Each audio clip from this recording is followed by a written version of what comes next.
আহলে হাদিস তারা হচ্ছে ইসলাম বিরোধী, ইসলামকে ধ্বংস করার জন্য। এরা মুসলমান হতে পারে না, এরা ইহুদি খ্রিস্টানদের এজেন্ডা বাস্তবায়ন করছে। ডান হাত তুলে বলো ঠিক কি না? আপনি বলেন আমি ইহুদির দালাল, আজ পর্যন্ত আপনি বলেননি কোন ইহুদির কথা মতো আমি এটা করতেছি। ওই ইহুদির নাম বলেন, যে ইহুদির কথা মতো আমি এটা করতেছি। আহলুল হাদিসগণ কি ইসরায়েলের দালাল? নাউযু বিল্লাহি মিন যালিক। আহলুল হাদিসগণ সত্যের পক্ষে, মিথ্যার বিরুদ্ধে। ইসরায়েল একটি ইহুদি রাষ্ট্র। ইসরায়েল গোটা পৃথিবীতে মুসলমান নিধনে সবচেয়ে বেশি ভূমিকা রাখছে। ইসরায়েল বছরের পর বছর ধরে গাজাতে ফিলিস্তিনের নিরীহ মুসলমানদেরকে হত্যা করছে। ইসরায়েল বর্তমান বিশ্বে ইরানের উপর অহেতুক ক্ষেপণাস্ত্র নিক্ষেপ করছে।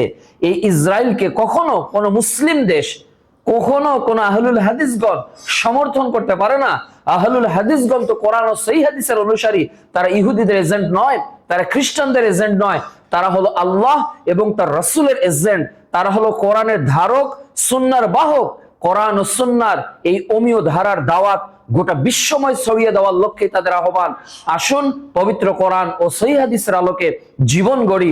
সকল বিধান বাতিল করো, ওহির বিধান কায়েম করো।